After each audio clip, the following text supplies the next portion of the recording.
Awal yang terlupakan. Langit pagi di Tebet tampak berbeda bagi Raka. Di antara deretan kafe modern dan jalanan yang tak pernah benar-benar sepi, ia berdiri di sebuah sudut yang tampaknya tak banyak berubah, sebuah gang kecil dengan pohon-pohon tua yang masih bertahan. Disinilah dulu semuanya dimulai, suara berat Bang Hasan memecah lamunan Raka. Raka menoleh. Bang, beneran dulu Tebet itu sepi banget. Bang Hasan tersenyum tipis. Sepi? Bukan cuma sepi, tapi hampir tak tersentuh. Tahun 1970-an, tempat ini lebih banyak sawah daripada rumah. Jalanan masih tanah, dan kalau hujan, becek sampai lutut. Sari yang sedari tadi mencatat, ikut menyela, jadi belum jadi kawasan perumahan. Belum, jawab Bang Hasan. Dulu pemerintah mulai merancang wilayah ini sebagai bagian dari perluasan Jakarta. Tapi yang datang pertama bukan orang kaya. Justru para pekerja, keluarga sederhana, dan orang-orang yang ingin memulai hidup baru. Angin pagi berhembus pelan, membawa aroma tanah yang masih tersisa di antara beton. Raka mencoba membayangkan Tebet tanpa gedung tinggi, tanpa suara kendaraan. Dulu, lanjut Bang Hasan, orang-orang saling kenal. Kalau ada yang bangun rumah, tetangga ikut bantu. Gotong royong itu bukan slogan, tapi cara hidup. Sari mengangkat kameranya, memotret sudut gang itu. Sulit dipercaya sekarang, ya? Raka mengangguk pelan. Sekarang semua serba cepat. Orang bahkan gak kenal tetangganya. Bang Hasan tertawa kecil. Zaman berubah.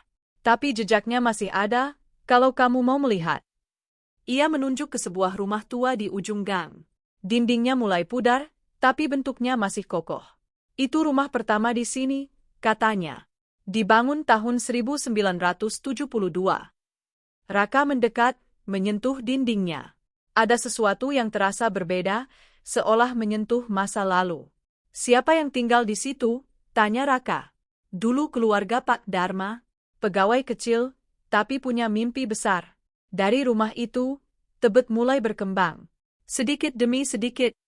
Sari menatap Raka. Ini bukan sekadar sejarah tempat, tapi sejarah orang-orangnya. Raka terdiam.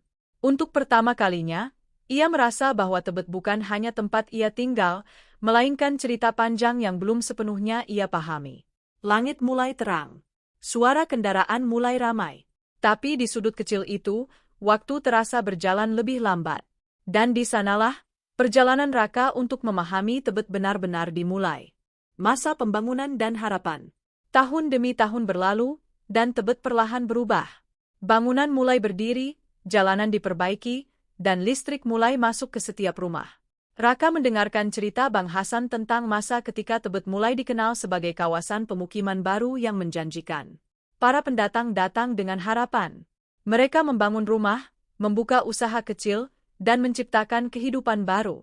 Warung-warung sederhana bermunculan, menjadi pusat interaksi warga. Namun perubahan tidak selalu mudah. Banjir, keterbatasan fasilitas, dan kondisi ekonomi menjadi tantangan. Tapi semangat warga tak pernah padam. Sari mencatat setiap detail. Ini seperti potongan sejarah kota yang sering dilupakan. Raka mulai melihat bahwa Tebet bukan hanya berkembang karena pembangunan, tapi karena keteguhan orang-orangnya. Pergeseran menuju modernitas. Memasuki era 1990-an hingga 2000-an, Tebet mulai berubah drastis. Rumah-rumah lama mulai direnovasi, ruko-ruko bermunculan, dan jalanan semakin padat. Raka dan Sari berjalan menyusuri jalan utama. Ini dulu sawah, tanya Sari. Iya, jawab Bang Hasan. Sekarang jadi pusat bisnis kecil. Gaya hidup mulai berubah. Anak muda mulai menjadikan Tebet sebagai tempat berkumpul. Kafe, tempat makan, dan hiburan mulai menjamur. Namun di balik itu, ada yang perlahan hilang, keakraban lama, ruang terbuka, dan ketenangan. Raka mulai merasakan dilema antara kemajuan dan kehilangan. Tebet sebagai pusat gaya hidup. Kini Tebet dikenal sebagai salah satu pusat gaya hidup di Jakarta Selatan. Jalanan dipenuhi tempat nongkrong, kuliner viral, dan spot Instagramable. Sari tersenyum, ini Tebet yang dikenal orang sekarang. Raka mengangguk, tapi ada keraguan. Tapi apakah ini masih Tebet yang dulu? Bang Hasan hanya tersenyum bijak. Setiap zaman punya wajahnya sendiri. Di tengah gemerlap modernitas, masih ada sisa-sisa masa lalu, rumah tua, pohon besar, dan cerita yang belum hilang. Menjaga ingatan di tengah perubahan. Perjalanan Raka akhirnya membawanya pada pemahaman baru. Tebet bukan hanya soal masa lalu atau masa kini, melainkan perpaduan keduanya. Ia berdiri di tempat yang sama seperti awal cerita. Kini ia melihat dengan cara berbeda. Sejarah itu bukan untuk dikenang saja, kata Sari, tapi untuk dipahami. Bang Hasan menambahkan, dan dijaga. Raka tersenyum. Ia kini tahu bahwa di balik hiruk-pikuk Tebet ada cerita panjang yang membentuknya. Dan cerita itu tidak akan pernah benar-benar hilang selama masih ada yang mau mendengarkan. Di tengah gemerlap lampu kota Tebet yang tak pernah benar-benar padam, Raka akhirnya memahami satu hal penting, bahwa setiap sudut kota menyimpan cerita yang tak terlihat oleh mata yang terburu-buru. Ia kini tak lagi hanya melihat kafe, jalan ramai, atau gedung modern. Ia melihat jejak langkah orang-orang yang pernah berjuang, bermimpi, dan membangun kehidupan dari nol. Bang Hasan mungkin hanya satu dari sedikit saksi yang tersisa. Namun melalui cerita-ceritanya, masa lalu Tebet tetap hidup, mengalir di antara generasi yang terus datang dan pergi.